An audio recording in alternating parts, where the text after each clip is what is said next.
My girlfriend said, "My ex wants to get coffee and catch up. You are not invited." I replied, "Understood." Then I refunded the ring deposit and packed quietly. When she came back, there was a note on the counter. How was coffee? For context, I am Mark, 29M. She is Jess, 27F. We have been together almost 3 years, living together for 1. We have been ring shopping 2 weeks earlier. I had already put down a deposit. That matters later. We were standing in our kitchen on a Tuesday night, the kind where nothing interesting happens. I was rinsing a mug. She was leaning against the counter, scrolling her phone with that half smirk she gets when she already knows something I do not. Then she said it like she was talking about a weather update. My ex wants to get coffee and catch up. You are not invited. No pause, no explanation. No. Are you okay with this? Just a statement, delivered with that sharp little edge she uses when she is daring me to argue. I asked who reached out first. She rolled her eyes so hard I thought they might get stuck. God, why do you always make things weird? He just wants to talk. We are adults. I said I was not thrilled about it. I said it felt disrespectful. I said maybe inviting me would make it less loaded. That is when her tone changed. Colder. Meaner. This is not about you. I am not managing your insecurity right now. Then she grabbed her purse and keys and added, over her shoulder, I will be back later. Do not wait up. That was the moment. Not dramatic. Not explosive. Just clear. I replied, understood. She paused, surprised I did not argue, smirked again, satisfied, and left. She did not hear the sound of me setting the mug down. She did not see me pull my phone out and open my banking app. She did not know I was already thinking about how quiet the apartment would feel without her voice cutting through every room. I did not cry. I did not rage. I did math. By the time the front door closed, I was not her boyfriend anymore. I just had not told her yet. Once the door shut, the apartment felt bigger, not emptier, just quieter, in a way that made it easier to think. I sat down at the kitchen table and opened my laptop. The same table where we had eaten takeout and talked about engagement timelines like they were calendar invites. I did not rush. That was the strange part. Everything I did next felt slow and deliberate, like I had already accepted the outcome and was just executing steps. First thing I did was pull up my email and search for the jeweler. The ring deposit confirmation popped up immediately.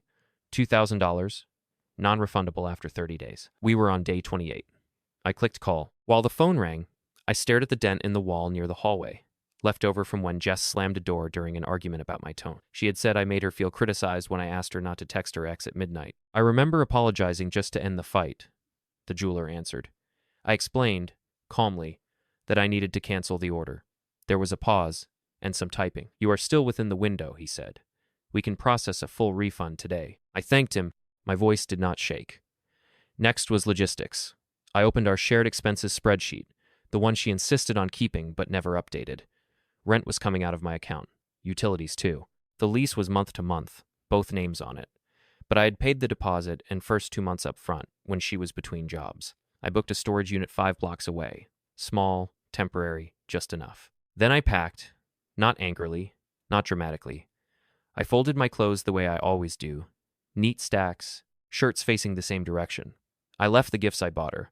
The framed photos of us stayed on the shelf. They did not feel like mine anymore. Around midnight, I found the notebook in my desk drawer, the one where I had written possible proposal ideas. A hike, a weekend trip, something intimate. I flipped it closed and put it back. Before I left, I wrote a note. Just one line. No explanation. No accusations. I placed it on the counter, right where she would toss her keys. Then I turned off the lights and walked out with 2 suitcases and a sense of calm that scared me a little. She was probably laughing over coffee right about then. I wondered how long it would take her to notice the silence. I slept better than I expected. The hotel room smelled like detergent and recycled air, the kind of neutral nothingness that does not ask questions. When I woke up, my phone was face down on the nightstand. I had not checked it since I left. I made coffee from the sad little machine and finally turned the screen over. 3 missed calls. All from Jess. No text yet. That tracked. She hated leaving voicemails. She liked control too much to talk into a void. I did not call back. Instead, I went through my morning like it was any other Wednesday. Shower. Button-down shirt.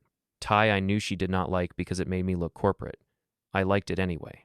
I checked out, loaded my bags into the car, and drove to work. Around 10:17 a.m., my phone buzzed again. This time it was a text.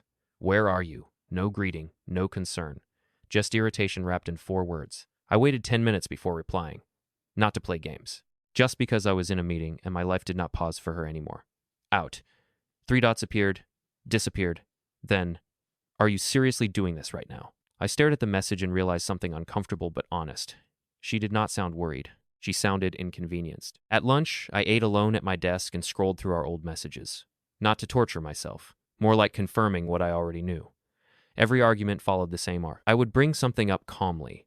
She would dismiss it. If I pushed, I was too sensitive, dramatic, or my personal favorite, ruining the vibe. By 2:00 p.m., she called again. I let it go to voicemail. This time she left one. Okay, this is not funny anymore, she said, her voice tight. If you are trying to punish me, congratulations. You have made your point. Call me back. Punish. That word landed harder than it should have. I was not punishing her. I was responding. After work, I drove past our apartment without slowing down. Muscle memory tried to pull me toward it anyway.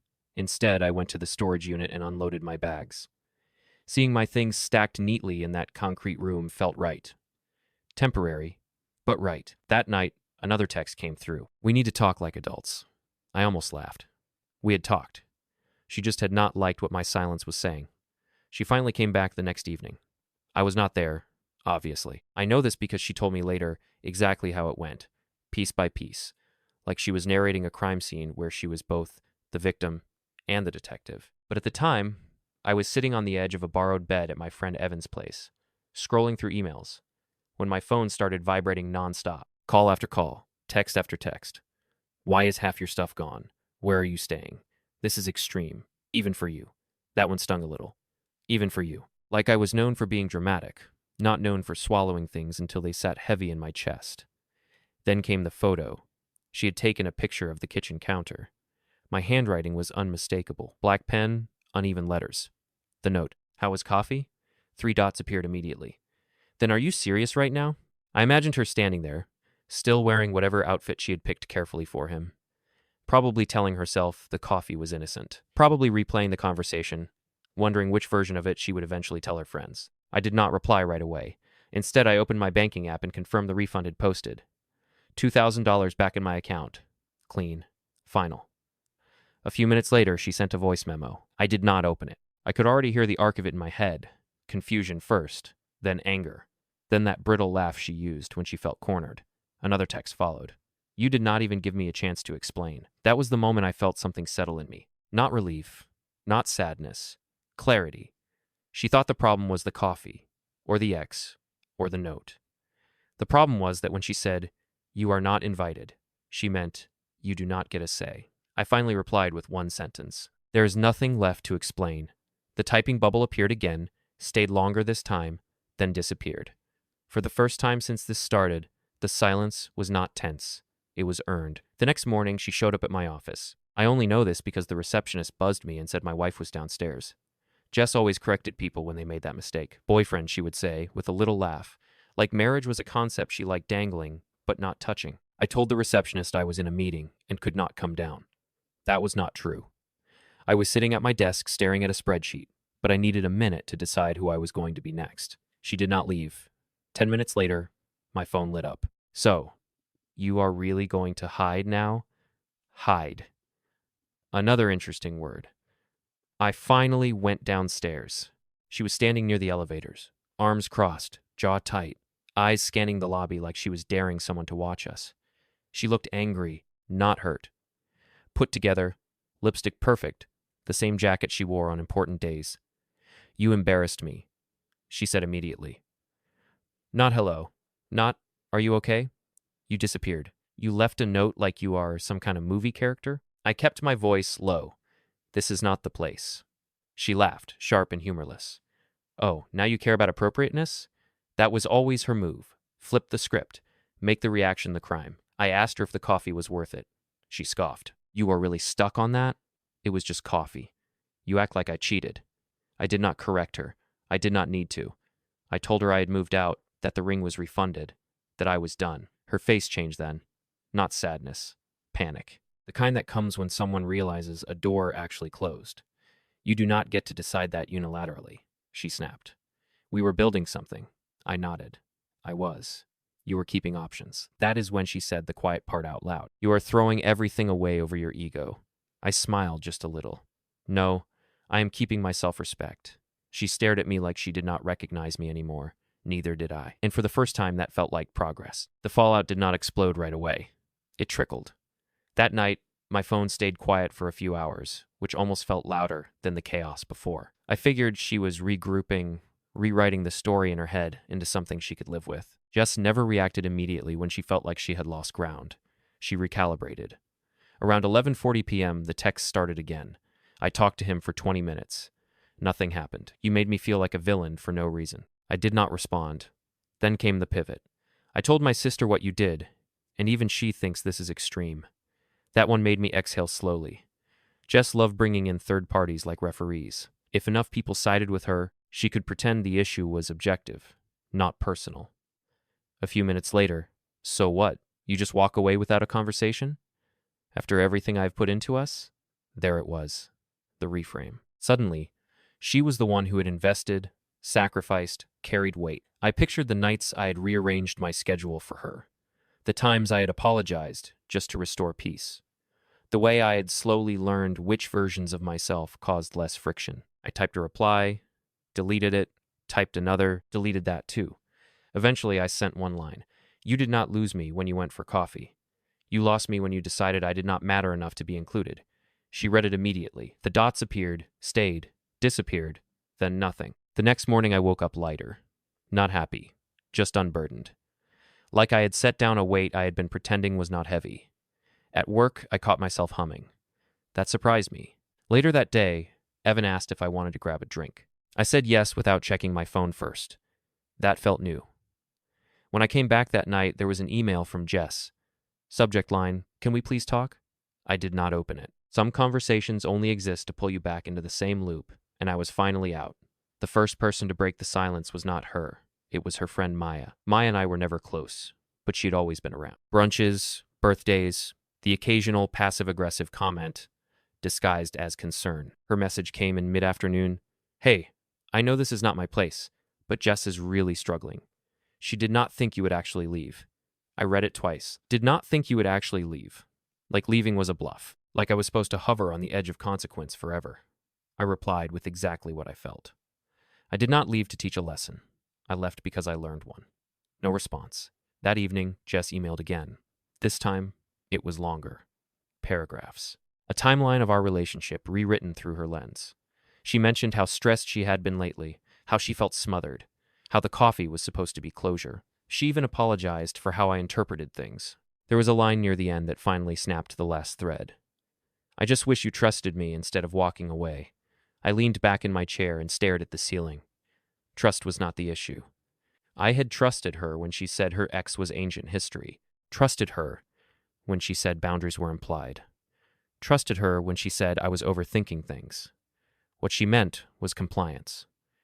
I closed the email without responding and archived the whole thread. Not out of anger, out of finality. Later that night, I ran into someone I had not seen in a while. An old coworker at the corner store. We talked for 10 minutes about nothing important.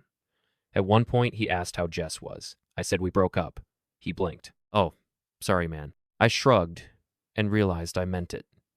When I got back to Evan's place, I noticed something strange. I was not checking my phone anymore. Whatever storm she was in, I was not standing in the rain with her this time. About a week later, I went back to the apartment for the last time. Jess was not home. I checked first, not because I was afraid of a confrontation, but because I did not want one. Closure, I had learned, is usually just another argument wearing a softer coat. The place looked the same, but it felt staged now, like a set after filming wraps. Her throw pillows were still lined up just so.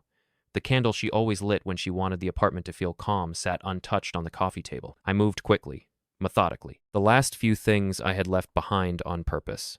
Books, a jacket, a spare charger, things I did not need but did not want replaced in my absence like evidence I had never existed. In the bedroom, I noticed something small that almost made me laugh. The ring box, empty, obviously.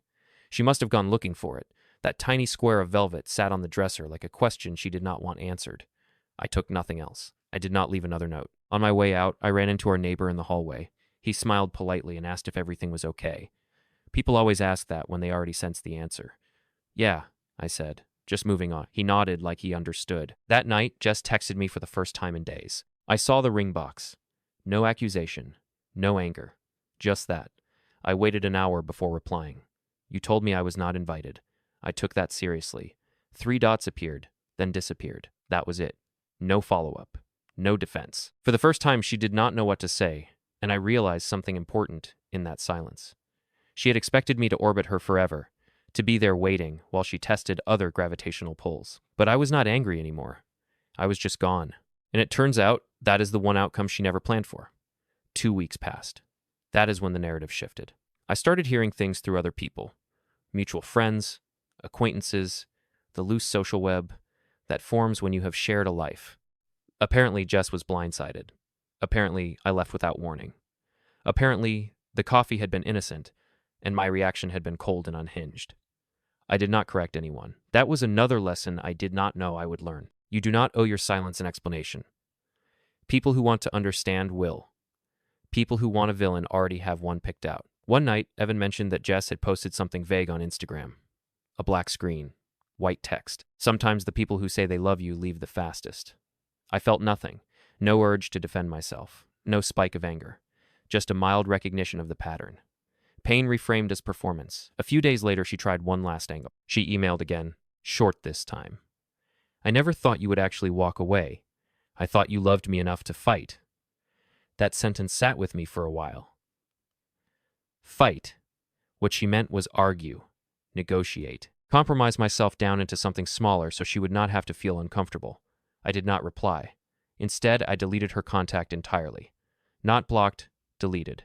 There is a difference. Blocking is reactive, deleting is finished. That weekend, I moved into my own place. Nothing fancy. 1 bedroom. Quiet street. Boxes still everywhere. It did not look like a shared future, and that was the point. As I unpacked, I found the spare key she had given me months ago still on my keyring. I held it for a second, then dropped it into the junk drawer. Not out of spite, out of habit breaking. Later that night, sitting on the floor eating takeout from the carton, I realized something had changed in the way I thought about the whole thing. I did not miss her. I missed the version of myself I had been before I started explaining my worth. And that version, he was already back. It has been a month now. People still ask how I am doing, usually with that careful tone, like they are afraid I will crack if they press too hard. I tell them I am fine. Not fine like I am pretending. Fine like something painful has already finished hurting. Jess tried one last time, indirectly. She did not reach out to me. She sent a message to Evan instead. Said she hoped I was doing okay, and that she never meant for things to end like this. Evan showed it to me and asked if I wanted him to respond. I said no, because here is the truth I did not understand until everything stopped. The ending was not dramatic. It was not the note. It was not the ring refund. It was not even the coffee. It ended the moment she spoke like I was optional. Everything after that was just me catching up to a decision she had already made without realizing it. I do not hate her. I do not wish her anything bad. I hope she gets coffee with whoever she wants. I hope one day she understands why someone can love you deeply and still walk away quietly. As for me, my apartment is slowly starting to feel like home. I bought a cheap plant. It is still alive. I sleep on my side of the bed without apologizing for it. I make decisions without wondering how they will be received. Sometimes I think about the note on the counter. How was coffee? Not as sarcasm. Not as revenge. Just as a question she never expected to cost her everything. And that is okay. Some answers only come after you leave.